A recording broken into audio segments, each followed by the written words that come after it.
Enggak, untuk teman-temanmu sendiri kenapa? Warga kok jadi sasaran kenapa? Enggak, Geng kamu kenapa nyerang warga? enggak nyerang warga.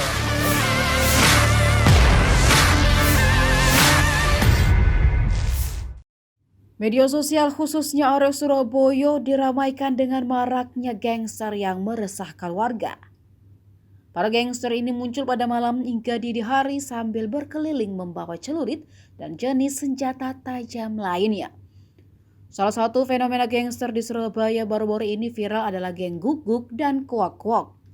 Geng guguk sering bikin geram polisi, pasalnya kerap membuat konten gagah-gagahan di jalanan Surabaya.